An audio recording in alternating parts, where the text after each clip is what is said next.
Chapter 122, Target Building. 2 Daffodil Street. Inside the living room that was painted with the luster of dusk, Klein stood in front of the oriel window as he told Fry and Leonard. My divination revealed something. I saw a grayish-blue 2-story building in my dream. The windows on the first floor were all shut tight, and the curtains were drawn. It's surrounded by a few meters of brown soil without any greenery or flowers. It also has a terribly gloomy garden, just like the kind you find in a horror story. The only characteristic that can be used to identify it is a nearby river, a slightly broad river. It might be the Tussock River or Coe River. We could only find out through process of elimination. Hopefully we can still make it in time. The Tussock River was the biggest river in the Lone Kingdom, coming down from the northwest where the Mirminsk Mountain was. It flowed towards the southeast, passing by the mid-seashore, Awa County, and then passing through the capital, Backlund, and into the sea near Pritz Harbor. The locations where it converged in Tingen City included the southwest corner of the West Borough and the harbor in the South Borough. The source of the Coe River came from the northern York Mountain as it passed through the University District in the East Borough and locally merged with the Tussock River. Those were the 2 main rivers around Tingen. The rest could only be considered streams, and none of them had an expansive water surface. Upon hearing Klein's description, the pale and cold Fry nodded lightly in agreement. Since there were no other clues, process of elimination was the only efficient method. Just then, Leonard smiled and said, "Perhaps we can narrow down the possible locations of the target." "How do we narrow down the possibilities?" Klein frowned and asked in reply as he looked at the silver vine-leaf pocket watch. Leonard chuckled. A criminal with a plan and a goal would select targets somewhere far away from the location of his altar. This is a result of their natural instinct, to be safe. Only when there aren't many soon-to-be-dead people left in the areas far from his altar would he consider the nearer targets. So we should read through the information again, exclude the areas where the number of death incidents rose rapidly above average standards. Klein's eyes lit up when he heard that. Brilliant conjecture. At the same time, he sighed inwardly. I really don't have the talent to be a detective. Fry nodded and picked up the documents on the coffee table and started reading it again. After a few minutes, he deepened his hoarse voice and said, "There really is such a region, and there's only one possibility." "Which area?" Klein asked.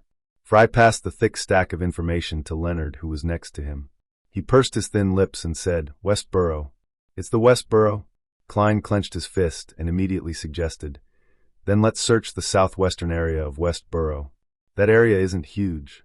"I agree," Leonard echoed as he waved the papers in his hands in agreement, as though he wasn't the one who suggested narrowing down the scope of their search. The 2-wheeled carriage slowly drove along the muddy road. Beside them, the red and orange glow of the sunset reflected off of a broad river that was colored with the twilight radiance of the sunset. Klein and Fry looked out the windows from both sides of the carriage, inspecting one house after another. They were searching for a grayish-blue house with a dilapidated garden. If possible, they would take note if the curtains on the first floor was drawn. Leonard leisurely sat in his original spot, leaning against the wall of the carriage as he hummed a popular local tune. The dim scenery flew past, and Klein caught sight of a grayish-blue 2-story building. From the corner of his eye in front of the building was a gloomy garden that appeared in ruins. "Found it," Klein said while suppressing his voice. Before he finished his sentence, Fry and Leonard squeezed over to look out the window. There was almost no space between them. As the carriage drew closer to the building, the dark curtains that were drawn on the first floor appeared before the 3 Nighthawks' eyes. Klein didn't even need to divine whether they had the right building. He was completely certain that it was the building that he saw in his dream. That was where the evil altar was set up.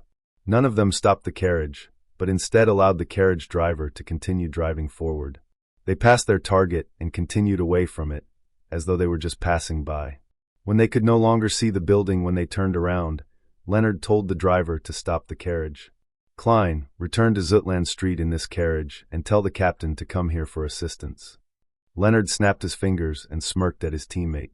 Is he thinking of me as a rookie, and that I shouldn't be involved in such a dangerous mission? This fellow is still quite a nice guy. Klein was stunned as he realized what Leonard meant. Fry nodded in agreement. "You just started combat training, and your job is a support role." "I know, and a person who could kill so many in order to hold a ritual won't be an easy opponent. Only the captain could make this situation less terrifying." Klein took a breath and agreed rationally. He looked at Leonard, then at Fry before forcing a smile and said, "Be careful. Don't worry, I cherish my life a lot. Until the captain arrives, we'll only keep watch, and we won't get close." Leonard smiled. Fry didn't say anything, but only picked up his suitcase. Klein was quiet for a while. He then took out a copper penny and said, "Let me divine once for you." He chanted, "What will happen here will lead to a good outcome." He flipped the coin at the same time his eyes turned dark. Dang! The coin flipped into the air, then landed firmly in Klein's palm. Klein looked and saw it was the king's head. He immediately let out a breath of relief. It's only a blurry symbol, so there are other interpretations. The most important thing is to be careful and prudent at all times, he explained to Fry and Leonard like a seer would do. Leonard had already turned around. He waved and jumped off the carriage. "As naggy as my 80-year-old grandma."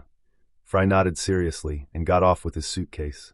Watching both his teammates head towards the target building, Klein touched the revolver in his underarm holster and told the driver, "Zutland Street." The driver, who had been hired by the hour, didn't object but allowed the horses to continue the journey. 36 Zutland Street. When Klein entered the Blackthorn Security Company, Roseanne, Mrs. Oriana, and the others had already gotten off work. It was unusually quiet and dim. Dunn was sitting on the sofa in the guest area. The gas lamp was unlit, and he seemed to blend into the darkness in his black trench coat. "Found any clues?" Klein, who was searching for the captain, was given a shock by Dunn's deep voice. Klein quickly turned around and looked into Dunn's gray eyes as he said, "Yes, we." He quickly told him about Leonard's bold hypothesis, his confirmation via divination, and the subsequent discovery of the house. As for Leonard's confidence and the uniqueness that Leonard had discussed, they were unimportant and obviously not worth mentioning. Dunn cut in from time to time. When the briefing ended, he abruptly stood up and walked towards the door. When he was almost down the stairs, he turned around and said, "I almost forgot. You stay here just in case there are any emergencies here." "All right." Klein nodded solemnly. At that very moment, other than Kenley, who was on duty guarding Cheney's gate, the other Nighthawks were busy in the field. Dunn Smith ran down a few steps and suddenly stopped. As he put on his hat, he shouted at Klein through the door, "Lock the door and follow me." "Heh, we won't need you to join the battle. First, you can get a sense of the atmosphere, and second, we might require the assistance of ritualistic magic during the final search or inspection. Remember, until everything is over, you have to be at least 50 meters away. You cannot get close to the building." Klein was stunned and nodded firmly. "All right." The sun sank beneath the horizon, and the surging Tussock River turned eerie and dark. Dark clouds obscured the crimson moon, making the grayish-blue two-story building look like a monster hidden in the shadows. The garden before the building was extremely quiet. It was as though it didn't have any insects, nor any other forms of life. Klein looked at the scene from a distance, his palms sweating and his body shivering. He felt that there were countless terrifying things hidden, waiting, and hungry for a bloody feast.